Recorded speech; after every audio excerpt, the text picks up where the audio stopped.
국제교육 포럼의 메인홀. 세계 각국의 교육 관계자와 기술 전문가, 국제기구 대표들이 한자리에 모인 그날 분위기를 송두리째 바꾼 한 문장이 있었습니다. 한국은 석유와 같은 자원이 없지만 가장 값진 자원을 길러내는 나라가 되었습니다. 미래의 석유보다 값진 자원을 길러낼 수 있는 나라는 오직 한국뿐입니다. 그 말을 꺼낸 이는 루안다에서 온 한 흑인 여성 발표자였습니다. 순간 포럼장엔 정적이 흘렀고 일본, 중국, 인도 등 아시아 교육 강국들의 대표자들은 얼굴을 붉혔습니다. 도대체 그녀가 말한 석유보다 값진 자원은 어떤 것일까요? 여러분의 좋아요 버튼으로 비디오를 재생하겠습니다. 바로 지금 오늘의 사연 시작하겠습니다. 안녕하세요. 저는 루안다 북부에 있는 키레헤, 지구의 한 마을에 살고 있는 마리엘이라고 합니다. 제 나이는 24이고 어린 시절부터 마을에서 벗어난 적이 없었습니다. 이곳은 도시에서 차로 5시간을 더 들어가야 도착할 수 있는 곳이고 전기가 들어오는 날은 한 달에 며칠 되지 않습니다. 인터넷이란 말은 라디오 광고에서나 들어봤지.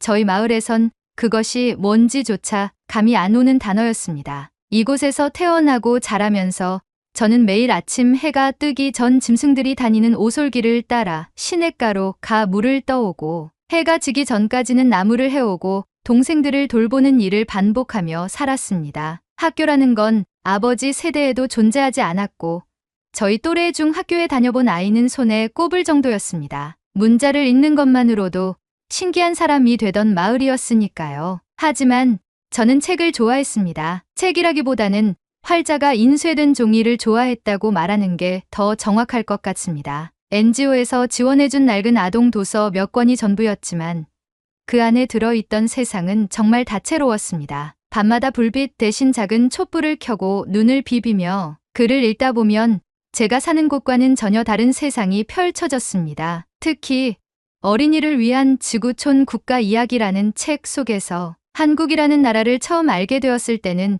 제 가슴이 괜히 두근거렸습니다. 한국은 자원도 거의 없고 땅도 작지만 세계에서 가장 빠르게 성장한 나라 중 하나다. 그 구절이 제게는 마치 비밀 메시지처럼 다가왔습니다. 왜일까요? 저희 마을도 자원이 없고 땅은 척박하고 살아가는 환경은 한국의 옛날과 크게 다르지 않았기 때문일 겁니다. 그 후로 한국이라는 나라에 대한 관심이 점점 깊어졌습니다. NGO 선생님이 갖고 있던 오래된 태블릿에 저장된 다큐멘터리를 몰래 빌려보기도 했고 영어도 서툴지만 자막을 켜서 한국 관련 영상을 찾아보기도 했습니다. 하지만 마을에는 와이파이가 없고 태블릿도 충전이 잘 되지 않기 때문에 그것도 여간 쉬운 일이 아니었습니다. 그러던 어느 날 마을 공터에 하얀 상자가 도착했습니다. NGO를 통해 한국에서 기증된 물품이라는 설명이 붙어 있었고 그 안엔 중고 태블릿 5대와 함께 간단한 태양광 충전기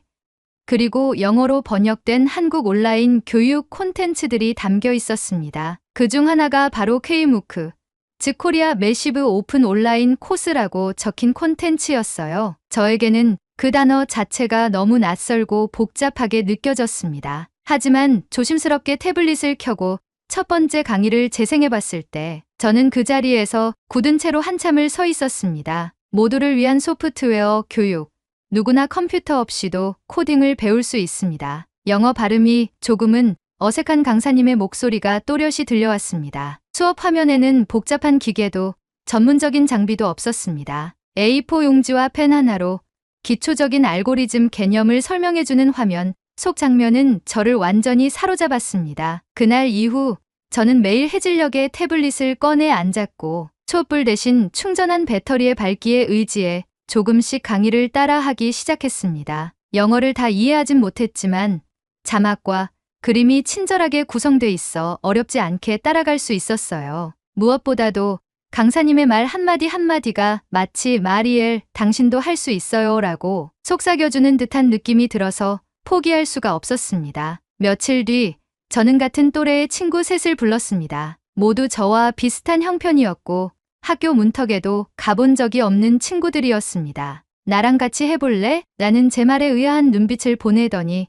한 명이 조심스럽게 물었습니다. 코딩이 뭐야? 저는 웃으며 대답했습니다. 글자를 써서 기계를 움직이는 거야. 우리처럼 말로 뭔가를 부탁하는 것처럼. 그날 이후 저희는 마을의 낡은 공터 한편에 천막을 치고 낮에는 나무를 모아 의자와 탁자를 만들고 밤이면 태블릿 화면을 둘러앉아 공부하기 시작했습니다. 이름도 없는 그 공간은 저희끼리 미래의 교실이라고 불렀습니다. 정식 교재도 없고 인터넷 연결도 되지 않는 환경이었지만 우리는 화면 속 한국 강사님의 말과 그림을 복사해서 직접 교재를 만들었습니다. 누군가는 그걸 보며 아이들 장난이라고 말했지만 저희는 진지했습니다. 저녁이 되면 다 같이 기도하고 다음날 어떤 강의를 볼지 정하는 시간은 저희에게 가장 소중한 의식 중 하나가 되었습니다. 아이들이 점점 늘어나기 시작했어요. 소문을 들은 다른 마을 어른들이 구경을 오기도 했고 처음엔 흘겨보던 어르신들도 어느 날은 우리 아이도 거기 앉혀도 되겠나? 라고 조심스럽게 물어오셨습니다. 저는 그럴 때마다 물론입니다라고 대답했습니다. 이 교실은 저만의 것이 아니었기 때문이에요. 한 해가 지나고 두 해가 지나면서 아이들의 눈빛은 달라졌습니다. 글씨를 몰랐던 아이들이 알고리즘을 이해하기 시작했고 자기가 만든 명령문을 친구에게 설명하며 스스로 가르치는 모습도 보였습니다. 이거 이렇게 하면 내가 원하는 모양이 나올 수 있어. 그럼 이건 어떻게 바꾸면 돼? 처음엔 그림을 따라했던 아이들이 어느 순간 직접 수정하고 창작하기 시작한 것이죠. 그리고 그렇게 세 번째 해가 시작되던 무렵 저는 아이들 몰래 스마트폰으로 짧은 영상을 만들었습니다. 한국 강의 화면을 따라하며 공부하는 아이들의 모습, 천막 너머로 비가 새는데도 태블릿을 꼭 쥐고 있는 모습, 그리고 모래바닥 위에 헬로 월드를 적어보는 순간들을 짧게 편집해서 하나의 영상으로 만든 것이었어요. 저는 이 영상을 한국의 한 대학 교수님 이메일 주소로 보냈습니다. NGO가 운영하는 온라인 공지에서 우연히 본 이름이었고 그분이 K무크 기획에 참여하셨다는 걸 알게 되어 무작정 보내본 것이었어요. 사실 큰 기대는 하지 않았습니다. 세상은 너무 크고 저는 너무 작다고 느꼈으니까요. 하지만 며칠 뒤 그분에게서 답장이 왔습니다. 짧은 영어로 아주 따뜻한 말이 적혀 있었습니다. 마리엘, 당신의 교실은 진정한 혁신입니다. 혹시 한국에 와서 발표해 두실 수 있을까요? 그 순간 제 손에서 태블릿이 떨어졌습니다. 땅에 닿은 태블릿은 멀쩡했지만 제 심장은 너무 세게 뛰고 있었습니다. 제가 지금까지 꿈꿔온 일들이 현실이 되기 시작하고 있었기 때문입니다. 그날 이후 제 삶은 매 순간이 낯설고 벅찼습니다. 한국에서 온 교수님의 메일은 단순한 초청장이 아니라 제게 세상과 연결되는 통로가 되어 주었습니다. 포럼은 아시아 디지털 에듀케이션 포럼이라는 이름으로 열리는 행사였고 제게는 글로벌 지역 혁신 발표자로서 짧은 연설을 부탁하셨습니다. 처음에는 현실감이 없었습니다. 초청장이 도착한 당일 저는 나무를 하던 중이었고 손에는 흙이 묻어 있었습니다. 나뭇가지를 부러뜨리며 이게 무슨 소리야 라고 중얼거리던 제게 친구 미사엘이 다가와 물었습니다. 무슨 일인데 그렇게 멍하니 있어? 한국에서 나를 초대했어. 서울이라는 곳으로. 제 말을 들은 미사엘은 한참을 말없이 있다가 실소에 가까운 웃음을 터뜨렸습니다. 서울이 어디 있는 줄은 알아?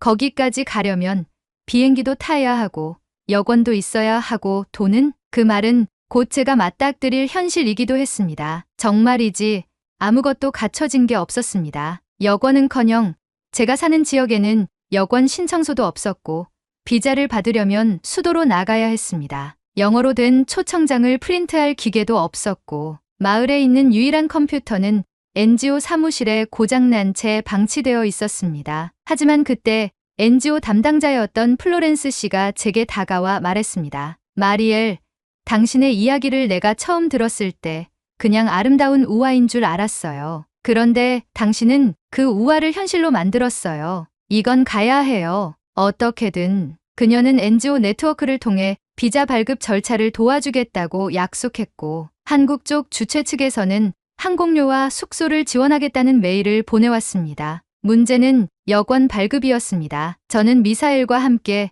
낡은 버스를 타고 이틀에 걸쳐 수도인 키갈리로 이동해야 했습니다. 그리고 여권용 사진을 찍기 위해 처음으로 사진관에 들어섰습니다. 사진기 앞에 앉았을 때 저도 모르게 눈물이 고였습니다. 이게 정말 내가 맞나? 그 순간 머릿속엔 수없이 스쳐 지나간 장면들이 떠올랐습니다. 시냇가에서 물을 뜨던 어린 시절의 저, 비 오는 날 천막 밑에서 태블릿을 감싸던 아이들, 그리고 헬로우 월드를 보며 눈을 반짝이던 제자들의 얼굴까지. 비자 수속이 마무리되고 출국 전날이 되자 마을 전체가 술렁이기 시작했습니다. 어떤 이들은 축하를 해줬지만 더 많은 사람들은 말없이 고개를 저었습니다. 서울이 어디라고, 그 애가 그런 데서 뭘 한다고. 그런 건 배운 사람들이나 하는 거지 마리엘이 뭘 안다고. 특히 마을의 한 원로인 무투와 할아버지는 공개적으로 저를 나무라기도 했습니다. 배워서 뭐 하나?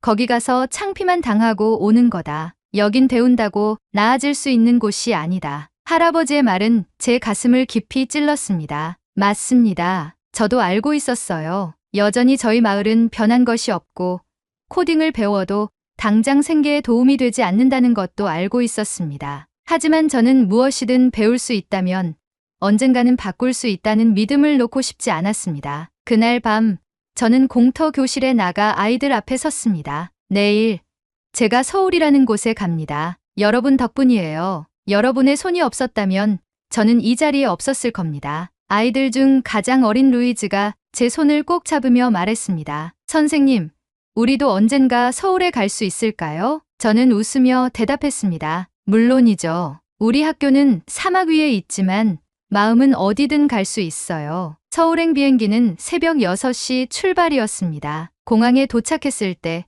비행기라는 거대한 금속 물체를 처음 본 저는 그 앞에서 한참이나 말을 잇지 못했습니다. 좌석에 앉아 안전벨트를 매고 창밖을 내다보는 동안 마치 다른 세상으로 건너가는 문턱에 선 느낌이 들었습니다. 공항에서 저를 맞이한 포럼 관계자는 웰컴 투 코리아라고 웃으며 인사했지만 저는 고개를 숙이며 작은 목소리로 땡큐라고만 했습니다. 서울에 도착하자 낯선 냄새와 사람들, 끝없이 이어진 고층 빌딩들에 숨이 막힐 정도였습니다. 호텔 방에 들어섰을 때 두 눈이 휘둥그레졌습니다. 창문을 열면 도시가 한눈에 내려다 보였고 침대는 너무 커서 어디에 누워야 할지 몰랐습니다. 샤워기에서 따뜻한 물이 나오는 것조차 생경했고 수도꼭지를 몇 번이나 틀어보며 한참을 멍하니 서 있었습니다. 행사 전날 리허설이 있었습니다. 각국에서 온 발표자들이 차례대로 연단에 서서 발표를 연습했는데 저는 그곳에서 처음으로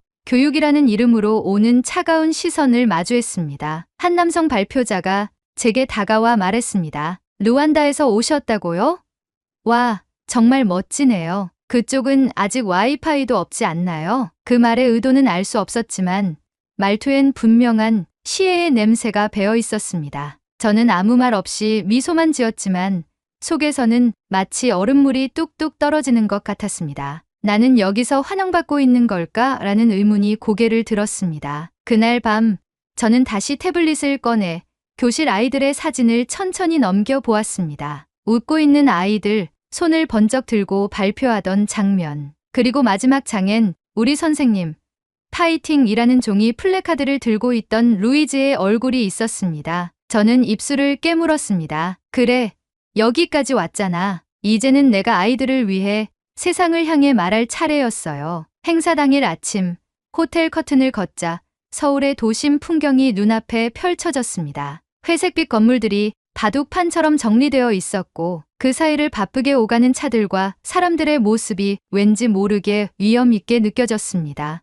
이곳이 바로 책에서 읽었던 그 한국이라는 나라의 현재였지요. 포럼장은 예상보다 훨씬 컸습니다. 수많은 국가에서 온 발표자들과 청중들이 삼삼오오 모여 이야기를 나누고 있었고 실시간 동시통역이 제공되는 국제행사 특유의 엄숙한 분위기가 공간을 채우고 있었습니다. 제 이름이 적힌 명찰을 가슴에 달고 나니 왠지 어깨가 무거워졌습니다. 단순히 제 자신을 대표하는 것이 아니라 제 마을과 아이들, 그리고 여전히 배움에 갈증을 느끼고 있는 수많은 이들을 함께 짊어진 느낌이었으니까요. 다음 발표자는 루안다의 마리엘 은타레입니다. 사회자의 소개가 끝나자 조명이 제게로 향했습니다. 마이크 앞에 섰을 때 제 다리가 떨리고 있는 게 느껴졌습니다. 하지만 입을 열어야 했습니다. 그 순간 저는 그곳에 앉아 있는 관객이 아니라 저 멀리 마을에서 기다리고 있을 아이들을 떠올렸습니다. 안녕하세요. 저는 루안다 키레헤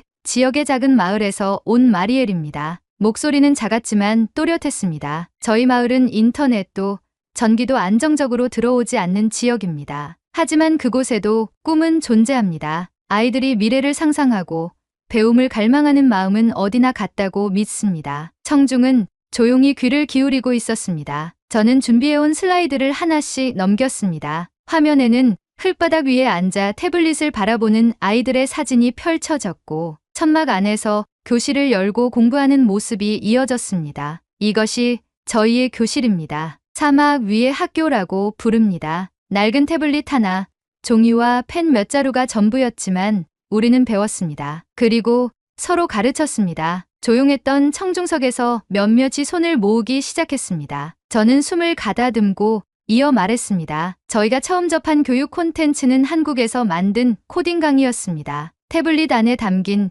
그 강의가 저희에겐 유일한 교과서였어요. 저는 아이들에게 한국이란 나라에 대해 말했습니다. 전쟁과 가난을 이겨내고 배움과 기술로 일어선 나라라고. 슬라이드 마지막 장에는 아이들이 A4 용지에 헬로우 월드를 적어낸 사진이 나왔습니다. 그리고 한쪽 모서리에는 아이들이 손으로 적은 플래카드가 있었습니다. 코리아 땡큐 위 얼 러닝. 그 문장을 읽는 순간 제 목이 메었습니다. 저는 오늘 이 무대에 선 이유가 저 자신 때문이 아니라고 믿습니다. 이 자리는 세상 어딘가에 배움의 기회를 간절히 기다리고 있는 수많은 아이들을 위한 자리입니다. 그 아이들에게 한국은 단순한 나라가 아니라 희망을 실천한 증거입니다. 한국은 석유와 같은 자원이 없지만 가장 값진 자원을 길러내는 나라가 되었습니다. 미래의 석유보다 값진 자원을 길러낼 수 있는 나라는 오직 한국뿐입니다. 말을 마치고 고개를 숙였습니다. 순간 조용했던 회의장 안에서 박수가 터졌습니다. 형식적인 예의가 아니라 감정이 담긴 진심 어린 박수였습니다. 어떤 이는 눈물을 훔치고 있었고 어떤 이들은 고개를 끄덕이며 메모를 하고 있었습니다. 마치 모두가 제 이야기를 자신들의 언어로 번역하고 있는 듯한 느낌이 들었습니다. 행사 후 저에게 다가온 사람들 중 한 명은 일본에서 온 중학교 교사였고 또 다른 이는 인도의 IT 스타트업 대표였습니다. 그들은 제가 발표한 영상과 자료를 공유해도 되겠냐고 물었고 당신의 교실은 교실을 넘어 하나의 운동입니다라는 말도 전해주었습니다. 그날 저녁 별도로 마련된 리셉션에서 한 청년이 조심스럽게 저를 불렀습니다. 그는 마치 제 이야기를 오랫동안 곱씹은 듯한 표정으로 다가와 말했습니다. 저는 김태연이라고 합니다. 한국의 교육 스타트업에서 일하고 있어요. 발표 정말 감동적으로 들었습니다. 제가 고개를 숙이며 감사 인사를 하자 태연 씨는 잠시 망설이다가 조심스럽게 말을 이었습니다. 사실 저도 한때 공부를 포기했던 적이 있었어요. 집안 형편도 안 좋았고 배워서 뭐 하나 싶은 마음이 컸죠. 그런데 선생님의 발표를 듣고 나니 지금 제가 할 수 있는 일이 무엇인지 다시 생각하게 됐습니다. 그의 말에 저도 모르게 마음이 뭉클해졌습니다. 태연 씨처럼 자신을 돌아보는 사람이 많아진다면 그 자체가 이미 큰 변화라고 생각해요. 그는 작은 봉투 하나를 제게 건넸습니다. 안에는 아이들을 위한 태블릿 2대와 저희 교실 운영에 필요한 충전기 및 관련 기자재를 구입할 수 있는 바우처가 들어 있었습니다. 한국에서 받은 사랑, 이제 저도 누군가에게 돌려주고 싶었습니다. 한국은 무에서 유를 만들어냈습니다. 그리고 저희는 그 유산으로 배웠습니다. 이제는 저희가 그것을 퍼뜨릴 차례입니다. 그 순간 제가 서울에 온 이유가 무엇인지 확실히 알 수 있었습니다. 저는 누군가의 도움을 받기 위해 온 것이 아니라 제가 받은 그 가능성을 다른 이들에게도 전해주기 위해 이곳에 있었던 것이었습니다. 한국에서의 나흘은 마치 일생의 농도가 한꺼번에 농축된 시간처럼 느껴졌습니다. 공기마저 다르게 느껴졌고 사람들이 가진 말투와 태도에서 오랜 시간 쌓여온 질서와 자존심이 느껴졌습니다. 그곳에서 저는 작은 이름표 하나를 달고 수많은 이들 앞에 섰고 제 이야기를 말했습니다. 그리고 그 말이 누군가의 삶에 닿았다는 사실은 제게 여느 교과서보다 더 많은 것을 가르쳐 주었습니다. 귀국 비행기 안에서 저는 창밖으로 펼쳐진 구름을 한참 동안 바라보았습니다. 서울을 떠나며 제 손에는 2개의 태블릿과 몇 권의 책, 그리고 여러 사람들의 명함이 들려 있었습니다. 하지만 무엇보다 무겁게 느껴졌던 건 이 여정이 결코 제 개인의 이야기가 아니었다는 사실이었습니다. 제 뒤에는 수많은 아이들이 있었고 저처럼 세상과 연결되기를 바라는 사람들의 숨결이 있었습니다. 루안다 공항에 도착하자 마을 사람들은 평소보다 조용한 모습으로 저를 맞이했습니다. 화려한 환영은 없었지만 아이들은 쭈뼛거리며 다가와 서울은 어땠어요? 라고 물었고 미사엘은 제 손에 들린 태블릿을 보고 그게 바로 그거야? 라고 눈을 반짝였습니다. 저는 아이들에게 서울에서 있었던 일을 하나씩 풀어주었습니다. 호텔의 높은 창, 부드러운 침대, 그리고 마이크 앞에서 느꼈던 떨림까지 솔직하게 이야기했어요. 그러자 아이들 중 몇몇은 믿을 수 없다는 듯 웃음을 터뜨렸고 또 몇몇은 나도 언젠가는이라는 말을 속삭였습니다. 다음 날 저는 다시 천막 교실로 향했습니다. 지난 며칠간 먼지가 쌓인 책상 위를 닦고 태양광 충전기를 설치한 뒤 태연 씨가 보내준 태블릿을 꺼냈습니다. 루이즈가 조심스럽게 물었습니다. 이건 진짜 새 거예요? 저는 고개를 끄덕이며 대답했습니다. 우리를 위해 만들어진 진짜예요. 그날 수업은 처음으로 한국어 인사말을 배우는 것으로 시작했습니다. 안녕하세요라는 말이 아이들의 입에서 어색하게 튀어나올 때마다 저는 웃음을 참을 수 없었습니다. 아이들이 따라 말하면서 서로를 바라보며 웃는 그 모습은 서울의 고층 빌딩보다 훨씬 더 높고 단단한 미래처럼 느껴졌습니다. 며칠 뒤 NGO 활동가 플로렌스 씨가 찾아와 말했습니다. 당신의 발표 영상이 루안다 교육부에도 전달되었어요. 그리고 몇몇 지역에선 당신의 교실 모델을 적용해보자는 논의가 시작됐다고 합니다. 그 말을 듣는 순간 심장이 조용히 뛰기 시작했습니다. 제가 던진 작은 말 한마디가 그렇게 먼 곳까지 닿을 수 있다는 사실이 실감나지 않았습니다. 어느 날 밤 조용한 천막 교실에 혼자 남아 앉아 있었습니다. 전등은 꺼졌고 하늘에는 별이 가득 떠 있었습니다. 저는 조용히 태블릿을 켜 포럼 발표 때 사용했던 슬라이드를 다시 열어보았습니다. 아이들이 종이에 쓴 헬로우 월드라는 글자 위로 한국에서 들었던 박수 소리가 아련하게 되살아났습니다. 그날 저는 제 노트에 이런 문장을 적었습니다. 지식은 나눌 때 깊어진다. 배움은 연결될 때 자란다. 그 문장을 따라 적으며 문득 제 마음에 남은 게 무엇인지를 스스로에게 물었습니다. 결국 이 여정은 누가 더 가르쳤는가의 문제가 아니라 서로 어떻게 배웠는가에 대한 이야기였다는 걸 알게 되었습니다. 저는 한국에서 많은 걸 받고 많은 걸 배웠습니다. 하지만 그 배움은 단지 기술이나 시스템을 넘어 사람과 사람 사이의 신뢰와 존중이 만들어낸 것이었습니다. 이제는 제가 그 배움을 전할 차례였습니다. 더 많은 아이들이, 더 멀리 있는 친구들이 배움이라는 문턱 앞에서 주저앉지 않도록 저는 이 교실을 계속 지켜낼 것입니다. 루이즈, 다음 시간엔 한국 노래 하나 불러볼까? 진짜요?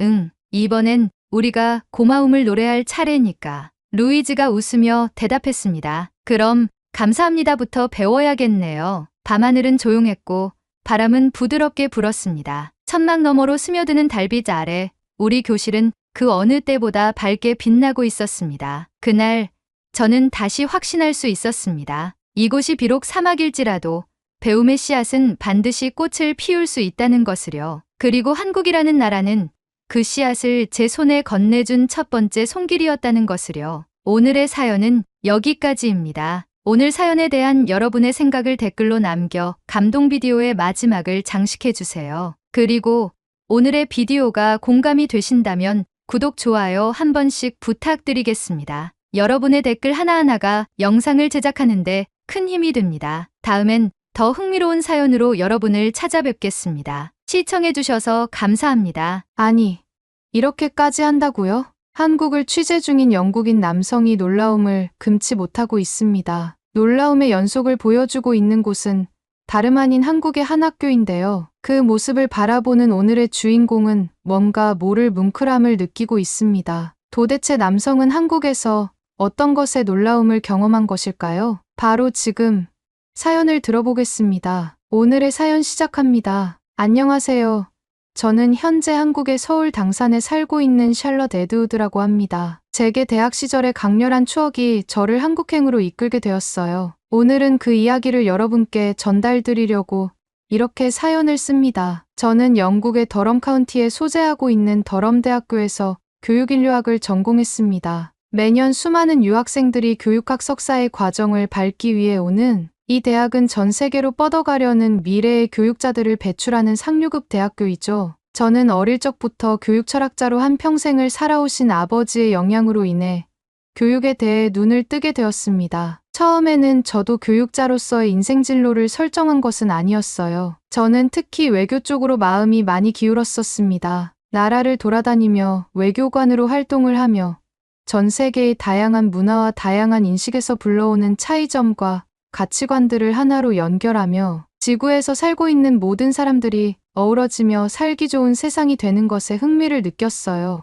제 방에는 지구본과 세계 지도가 놓여 있었어요. 벽에 있는 세계 지도와 아주 작은 나라까지 표시가 되어 있는 지구본을 돌려보며 다양한 나라들의 위치와 토지의 생김새, 그들의 문화를 찾아보는 것이 항상 새로운 지식을 얻게 하는 즐거움이 되었죠. 그렇게 꿈을 키워가던 도중 아버지께서 각 나라의 교육 철학을 다루며 해외로 강의 출장을 나가시는 모습들을 보며 문득 생각이 들었어요. 교육이라는 주제로 해외를 다니면 어떠한 장점이 있을까 하고요. 그러던 어느 날 아버지께서 출장을 마치고 집으로 돌아오신 뒤 제가 한번 물어본 적이 있습니다. 그때 아버진 이렇게 대답하셨죠. 교육은 각 나라의 문화와 역사에서 오는 것들을 학생들이 어떻게 접근시키고 편하게 이해하게 하는지에 대한 학문이란다. 세계의 교육 시스템은 각 문화적 특성을 띠고 있지. 하지만 공통되는 하나는 바로 배움이라는 거야. 인간의 지식은 과거로부터 현재까지 오면서 많이 발전했단다. 언어, 문화, 과학 등 다양한 분야에서 발전을 보이고 있지. 이러한 발전을 일으키는 초석은 바로 배우는 사람이 있기 때문이야. 단순히 내가 살고 있는 현대에만 머무르지 않고 각 문화와 역사에 대한 이해도를 더 넓히게 교육하여 내가 살고 있는 시대뿐만 아니라 후세의 자손들까지 발전된 곳에서 살게 하는 것이 교육이란다. 아버지의 서재에서 이렇게 심도 깊은 이야기를 제게 전달하는데 저는 어린 나이였음에도 불구하고 모든 내용들이 단번에 이해가 되었습니다. 교육이라는 단어가 멋져 보였고 인간이 태어나면서부터 배우는 모든 것들이 교육에서 이루어진다는 것을 깨달은 순간 저는 지금의 진로로 변경을 하게 된 것이죠. 그렇게 저는 더럼 카운티의 더럼 대학교에 입학을 하게 되었고 교육학자로의 길을 선택하게 되었습니다. 전 세계 수많은 유학생들이 모이는 이곳은 언제나 열정으로 뜨거웠습니다. 그리고 열정이 가득한 대학에서 제가 한국과의 인연을 맺어준 특별한 친구를 만나게 되었죠. 처음 수지를 만난 건 학기 초였어요. 강의실에서 발표 자료를 준비하던 중 제가 무심코 흘린 책을 그녀가 주워주면서 말이죠. 이거 내 책 맞지?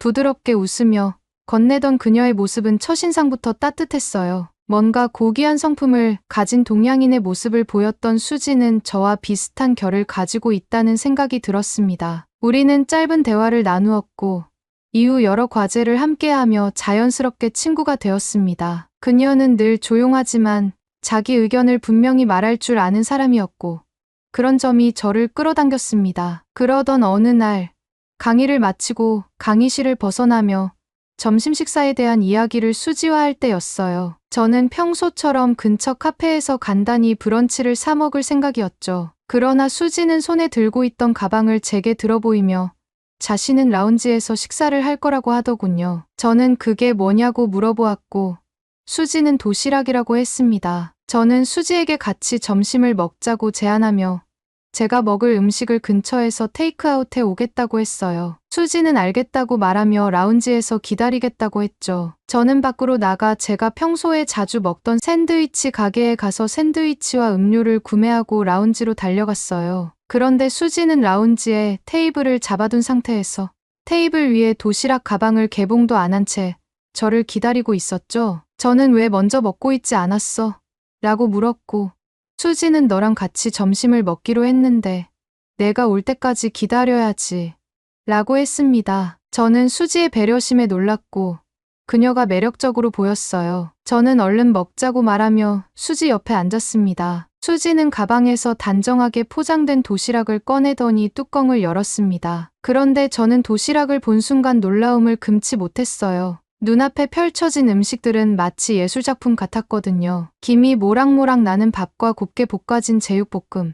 그리고 한국인이라면 대표적으로 먹는 반찬인 빨간 김치에 초록빛으로 버무린 나물들이 깔끔하게 정돈되어 있었습니다. 밥 위에는 김이라고 하는 검은 가루로 된 재료로 수지의 이니셜인 S 마크가 표시되어 있었죠. 너 이걸 직접 만든 거야? 너 요리 엄청 잘한다. 제가 감탄하며 묻자 수지는 웃으며 말했습니다. 아니, 엄마가 매일 아침 싸주셔. 이게 한국에선 평범한 일이야. 부모님이 자식의 식사를 챙기는 건 당연하다고 여기거든. 저는 놀랐어요. 보통 유학을 하는 친구들은 홀로 자취방을 구하고 유학을 하는 친구들이 대부분이라 수지도 혼자 자취를 하는 줄 알았거든요. 수지의 어머니는 수지의 유학을 지원해주기 위해 영국까지 따라왔다고 했습니다. 수지의 아버지는 한국에 계시고 어머니가 수지의 유학에 필요한 모든 지원을 아낌없이 해주고 있다는 얘기를 그녀에게 들었죠. 그리고 그녀는 도시락에 담긴 음식을 하나하나 설명해 주었고 저는 처음으로 한국이라는 나라의 가족 문화와 사랑을 느꼈습니다. 한 입 먹어볼래? 그녀가 제게 젓가락을 건넸고 저는 조심스럽게 제육볶음을 집어 한 입 넣었습니다. 순간 달콤하고 짭짤한 양념이 혀끝에서 퍼지며 놀라운 맛을 느꼈어요. 이건 정말 놀랍다. 이런 맛은 처음이야. 수지는 제 반응에 웃었고 저는 그날 이후로 그녀와 함께 점심을 먹는 시간이 또 하나의 설레는 순간이 되었습니다. 여느 때와 같이 라운지에서 수지와 식사를 하던 어느 날, 이 특별한 순간에 불편한 상황이 찾아왔습니다. 일본인 유학생 유키코가 수지의 도시락을 보더니 무심하게 말했어요. 이거 벤또 아니야? 한국이 일본에서 베껴간 문화잖아. 그녀의 말투는 분명히 비아냥거림이 섞여 있었고 수지는 이 뜬금없는 상황에 당황하여 얼굴이 붉어졌습니다. 저는 그 상황을 그냥 지나칠 수 없었어요. 문화는 서로 영향을 주고받으며 발전하는 거라고 생각해. 제가 차분히 말했어요. 중요한 건 각 문화를 존중하고 배우려는 자세를 가지는 거지. 비아냥거리는 건 누구에게도 도움이 안 돼. 유키코는 조금 당황한 듯 어색하게 웃으며 아니, 일본의 벤또가 일본을 대표하는 도시락 문화라서 말한 거야. 한국도 그걸 알고 있을 거니 말한 것 뿐인데? 라고 말했고 저는 참을 수 없어 유키코에게 말했어요. 인간이 살고 있는 모든 나라에서는 자신들만의 도시락 문화가 있는 거야. 음식을 싸서 다닌다는 것이 일본만이 가지고 있는 문화가 아니라는 거지. 우리가 너희들처럼 초밥을 싸고 주먹밥을 싸고 다니진 않잖아. 유키코는 어이없어 하는 표정으로 대꾸했어요. 한국은 일제강점기 때 벤또 문화를 받아서 지금의 형태까지 간 거야. 한국의 편의점만 가도 일본풍으로 만들어진 일회용 도시락을 파는데 무슨 소리 하는 거야? 저의 인내의 한계가 정점을 찍으려는 순간 수지가 말했습니다. 한국인 앞에서 일제강점기에 대해 말하는 것은 한국과 일본의 사이를 더 좋지 않게 하는 요소 중 하나야. 유키코, 너는 이제 더 이상 말을 하면 안 될 것 같은데? 이제 내가 화가 나기 시작하거든? 수지의 표정은 여느 때 보지 못했던 분노로 뒤덮여 있었고 그녀의 분위기는 오싹해졌습니다. 유키코는 분위기에 압도되어 당황한 목소리로 그래. 미안해. 사과할게라고 말하며 그 자리를 떠났고 저는 일순간 무거워진 공기에서 꼼짝할 수 없었습니다. 수지는 저를 향해 고개를 돌렸고 진지한 표정을 풀고 웃으며 제게 속삭였습니다. 고마워, 샬롯. 내가 아니었으면 아무 말도 못했을 거야. 그렇게 분위기는 풀렸고 저희는 같이 점심을 아주 맛있게 먹었습니다. 그날 이후로 저는 수지와 더 가까워졌습니다. 그녀는 대학 생활 동안 제게 한국의 문화와 관습을 많이 알려주었고 저는 그 모든 것이 신선하고 매력적이라고 느꼈습니다. 그녀의 도시락은 단순한 음식 이상의 의미를 지니게 되었고 우리는 점점 더 깊은 우정을 나누게 되었습니다. 졸업을 하고 난 후 저는 진로에 대한 고민이 깊어졌습니다. 애초에 저는 단순히 영국의 학교들을 돌아다니며 교사로서의 삶을 생각했습니다. 하지만 저를 힘들게 했던 것은 아버지가 교육 철학자로서 항상 말씀하시던 교육은 단순히 지식을 전달하는 것이 아니라 인간의 잠재력을 깨우고 삶을 풍요롭게 만드는 과정이다라는 철학이었습니다. 아버지의 철학이 제 마음 한구석에 자리 잡고 있어서 단순한 교사로만 그치고 싶지 않다는 생각이 들었기 때문입니다. 저는 그것으로 인해 아버지와 오랜만에 깊이 있는 대화를 나누게 되었습니다. 저는 진로에 대해 막연한 불안을 털어놓았습니다. 아버지, 저는 정말로 교육학을 전공하긴 했지만 제가 어떤 방향으로 나아가야 할지 모르겠어요. 세상을 변화시키는 교육이란 너무 거창하게 느껴져요. 아버지는 조용히 제 말을 듣고 나서 잠시 생각에 잠기셨습니다. 그러더니 말씀하셨습니다. 샬롯, 교육은 단순히 지식을 전달하는 행위가 아니란다. 그것은 인간이 자신과 세상을 더 깊이 이해할 수 있도록 돕는 과정이지. 너도 알다시피 교육은 문화를 담고 사회를 반영하며 개인의 삶을 변화시킬 수 있는 힘을 가지고 있어. 요즘 한국이 그러한 교육을 하고 있다는 생각이 들더구나. 한국이요? 저는 놀라서 되물었습니다. 아버지는 고개를 끄덕이며 계속 말씀하셨습니다. 그래. 요즘 한국이 핫하잖니? 그래서 아빠는 최근에 한국 교육에 대한 보고서를 몇 개 읽어보았단다. 그들은 단순히 성적을 올리는 데 집중하는 것이 아니라 학생들이 자신의 목표를 명확히 설정하고 이를 위해 몰입할 수 있도록 돕는 체계적인 시스템을 가지고 있더구나. 부모들의 헌신, 체계적인 지원, 그리고 학생들의 열정적인 태도가 결합되어 있어. 그것이 지금 한국을 핫하게 만든 원인일지도 모른다는 생각이 들더구나. 내가 직접 한국에 가서 그 현장을 보고 배우는 게 어떻겠니?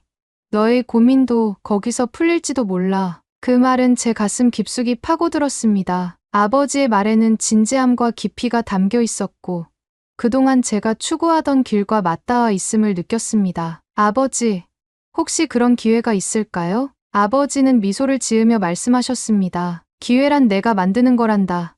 샬롯. 그리고 나는 내가 그 기회를 만들어낼 수 있는 사람이라는 걸 믿고 있단다. 그날 밤 아버지와의 대화를 곱씹으며 고민에 빠졌습니다. 내가 한국에 갈 수 있는 기회가 있을까?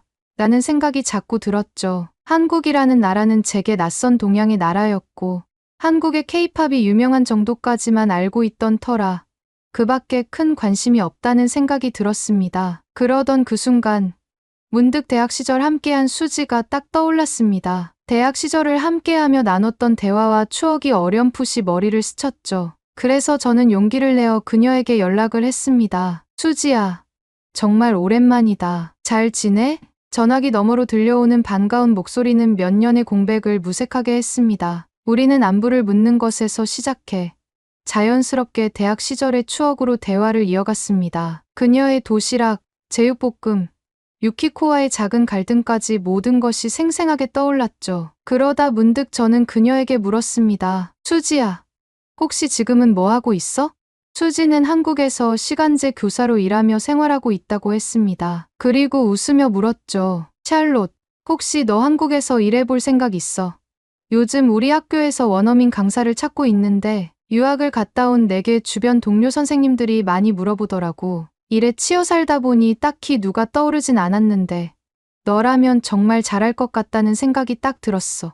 저는 수지의 제안과 아버지와 나눈 대화에서 이건 기회라는 생각이 들었습니다. 수지와 나눴던 대학 생활의 기억과 함께 한국에 대한 호기심이 가득해지던 저는 마침내 한국행을 결심했습니다. 한국 학교에서의 첫날, 저는 새로운 환경에 대한 긴장감으로 가득 차 있었습니다. 선생님들과 인사를 나누고 교장 선생님과 인사를 나눈 후 저는 첫 수업을 준비했습니다. 교실에 들어서자마자 학생들이 자리에서 일어나 정중히 인사를 건네는 모습에 깜짝 놀랐습니다. 안녕하세요.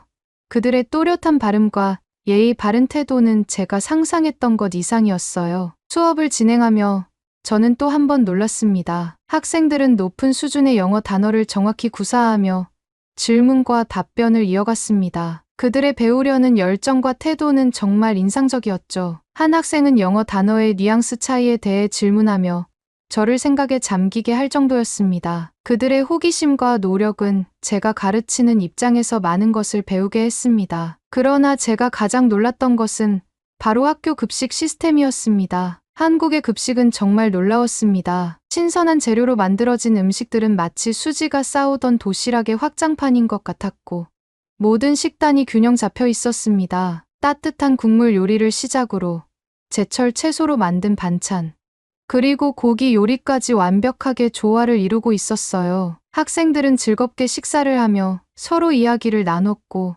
그들의 만족스러운 표정에서 이 급식이 단순한 식사가 아니라 그들의 하루를 지탱하는 중요한 에너지 원천임을 느낄 수 있었습니다. 그리고 선생님들도 함께 모여 급식을 먹으며 친분을 두텁게 쌓으며 식사를 즐기고 있었고, 외국에서 온 저에게도 입맛에 맞는 음식들로 급식이 제공되었습니다. 반찬은 매일 바뀌었고, 국물 요리와 따뜻한 밥이 항상 준비되는 모습에 놀라웠죠. 수지는 여기 급식은 영양사와 조리사들이 함께 준비해 학생들의 건강을 최우선으로 생각하거든. 한국의 가정에서 먹는 음식들로 구성해서 마치 집에서 먹는 식사라는 생각이 들 정도라니까 라고 설명해 주었습니다. 저는 한국 급식이 단순히 배를 채우는 것을 넘어 학생들의 학업 성취도와 집중력에까지 긍정적인 영향을 미친다고 느꼈습니다. 한국에서의 생활이 익숙해지던 어느 날, 아버지와 오랜만에 통화를 하며 한국 생활에 대해 이야기하게 되었습니다. 아버지, 여기 학교는 정말 놀라운 점이 많아요. 특히 학생들이 배우려는 태도가 굉장히 진지하고 열정적이에요. 영어 수업에서 학생들이 저에게 단어의 뉘앙스를 물어보는데 그런 질문을 받는 건 정말 새로웠어요. 이 아이들은 단순히 시험 점수만을 목표로 하지 않고 언어 자체를 깊이 이해하려는 의지가 느껴졌어요. 아버지는 흥미롭다는 듯 말씀하셨습니다. 그렇구나, 샬롯. 배우려는 태도와 몰입은 교육의 핵심 중 하나지. 아이들에게 그런 환경이 주어진다면 그들의 잠재력을 최대치로 이끌어낼 수 있겠구나. 그리고 또 특별한 점이 있니? 저는 계속해서 말했습니다. 아버지, 무엇보다도 급식 문화가 정말 대단해요. 영국에서 본 것과는 완전히 다르죠. 급식이 단순히 배를 채우는 게 아니라 학생들의 건강과 만족을 정말로 고려하고 있어요. 모든 식단이 균형 잡혀 있고 매일 다른 반찬과 따뜻한 국물이 제공되어 학생들은 맛있게 먹고 나서도 에너지 넘치는 모습으로 수업에 임하더라고요. 아버지는 제 말을 듣고 잠시 생각하시더니 말씀하셨습니다. 음식이란 단순히 생존을 위한 것이 아니지. 좋은 음식은 사람의 감정을 풍요롭게 하고 건강을 넘어 생산성과 창의력에도 영향을 줄 수 있어. 그곳에서 그런 시스템이 자리 잡고 있다니 정말 놀랍구나. 샬롯, 혹시 급식 모습들을 사진으로 보내줄 수 있겠니? 한국에서 내가 어떻게 먹고 지내는지 궁금하구나. 저는 흔쾌히 동의하며 다음날 바로 찍어 보내드린다고 했어요. 저는 아버지께 보낼 한국의 급식을 사진뿐만 아니라 동영상까지 찍어 아버지께 보내드렸습니다. 영양사 선생님께 부탁해서 조리실에서 어떻게 음식이 만들어지는지도 촬영하여 아버지께 보내드렸죠. 아버지는 그 자료를 보고 깊은 인상을 받으셨고, 이것이야말로 교육이 학생들의 전인적 성장을 지원할 수 있는 좋은 사례구나 라며 감탄하셨습니다. 며칠 후 학교는 예기치 못한 소식으로 분주해졌습니다. 학생들 사이에서는 흥분된 속삭임이 오갔고 교직원들도 바쁘게 움직이며 무언가를 준비하고 있었습니다. 알고 보니 영국의 공영방송사인 BBC 취재팀이 한국 급식 문화를 촬영하기 위해 학교를 방문한다고 했습니다. 이런 일이 한국에서는 흔치 않은 일이기에 모두가 놀란 분위기였습니다. 취재팀이 도착하던 날, 학교는 비상한 관심 속에 활기가 넘쳤습니다. 학생들은 깔끔한 교복을 입고 정돈된 자세로 취재진을 맞이했고, 급식실은 그 어느 때보다 정성스럽게 준비된 음식들로 가득 차 있었습니다. 취재팀은 급식 과정을 촬영하며 음식이 만들어지는 모습과 학생들의 식사 모습을 생생히 담아갔습니다. 저는 통역을 맡아 취재팀의 질문에 답하며 한국 급식 문화의 특성과 교육적 의의를 설명하는 데 도움을 주었습니다. 게다가 인터뷰까지 하며 그들의 취재에 도움을 주었습니다. 한국 급식은 단순히 배를 채우는 게 아니라 학생들의 건강과 학업 성취도를 동시에 고려한 체계적인 시스템입니다. 이곳의 급식은 학생들에게 균형 잡힌 영양을 제공하고 부모님들이 안심할 수 있는 환경을 만들어줍니다. 취재팀의 디렉터는 연신 감탄하며 말했습니다. 영국의 학교에서는 이런 식단을 상상하기 어렵다는 것을 당신도 잘 알고 있죠? 단순한 간편식이나 샌드위치로는 이런 정성과 결과를 도출하기 힘들겠죠?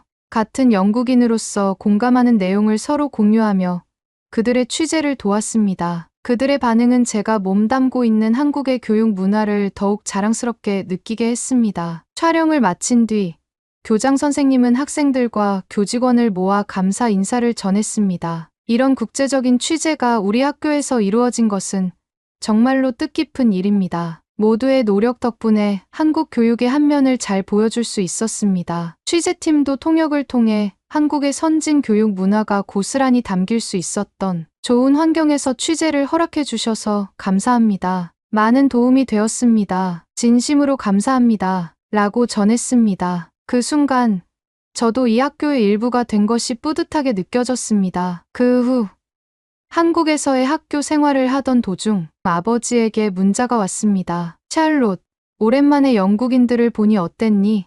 얘기를 들어보니 내가 한국 생활에 적응을 다 한 것 같다고 하더구나. 아빠는 안심이 된다. 오늘도 힘내렴.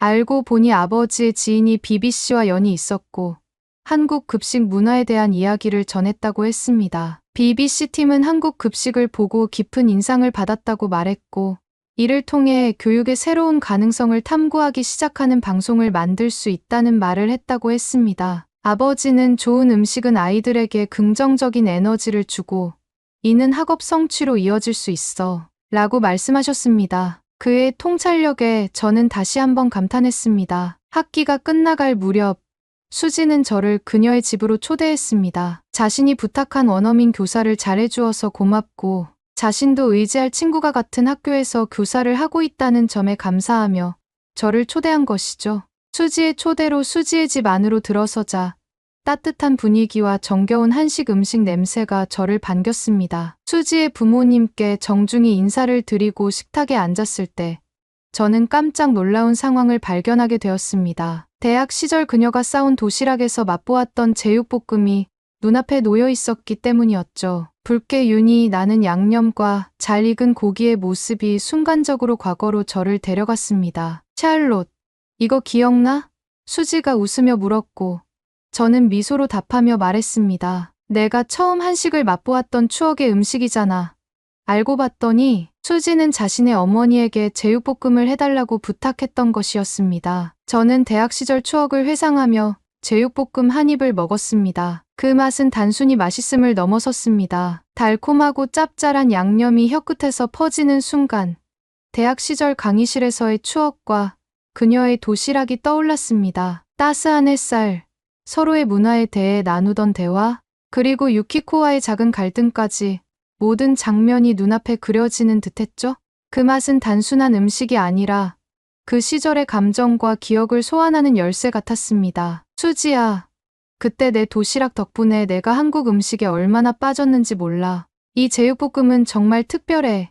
라고 말하며 저는 진심 어린 감사를 전했습니다. 그녀의 부모님도 흐뭇한 표정으로 웃으셨고 식탁은 따뜻한 대화로 가득 찼습니다. 어눌한 제 한국말에도 천천히 귀를 기울이시며 경청하시려는 수지의 부모님을 보면서 저는 그 순간 음식이 단순히 배를 채우는 것이 아니라 사람과 사람을 연결하고 추억을 되살리는 힘이 있다는 것을 다시 한번 느꼈습니다. 한국 음식이 단순히 배를 채우는 것을 넘어 추억과 감정을 채워준다는 것을 깨달았습니다. 그 이후로도 저는 한국에서 많은 것을 배우고 경험하며 살고 있습니다. 학생들의 열정적인 학습 태도, 한국 급식 문화의 체계적인 운영, 그리고 일상 속에서 느껴지는 한국의 전통과 현대적 가치에 좋아하는 저를 끊임없이 놀라게 했습니다. 최근에는 한국의 K푸드가 OTT 서비스를 통해 전 세계에 퍼져나가는 것을 보며 음식 문화가 단순한 먹거리를 넘어 국가의 정체성을 전하는 강력한 도구라는 것을 깨닫게 되었습니다. 예를 들어 제가 대학 시절에 처음 맛본 제육볶음이 이제는 K푸드의 대표적인 메뉴로 글로벌하게 사랑받고 있다는 점은 참으로 놀라운 일이었습니다. 이처럼 한국의 문화와 역사가 전 세계에 영향을 미치는 모습을 보며 저는 그 기저에 자리 잡고 있는 한국의 교육 시스템과 사회적 가치에 대해 더 깊이 탐구하고 싶어졌습니다. 저는 학교와의 원어민 교사 계약을 연장하기로 결정했습니다. 이곳에서 한국의 교육 시스템이 어떻게 발전해 왔는지, 그리고 그것이 한국 사회의 성장과 세계적인 영향력으로 어떻게 연결되어 있는지를 더 배우고 싶습니다. 이 모든 경험들은 단순히 저 개인의 성장을 넘어 언젠가 영국의 교육 현장에 새로운 영감을 가져다 줄 수 있을 것이라 믿습니다. 이 경험은 제가 영국의 교육 현장에 새로운 바람을 불어넣을 수 있다는 확신을 심어주었습니다. 제가 어릴 적 배움의 장소였던 이튼 칼리지와 같은 상류층 명문 학교에서 배운 전통적인 교육과 한국에서 경험한 체계적이고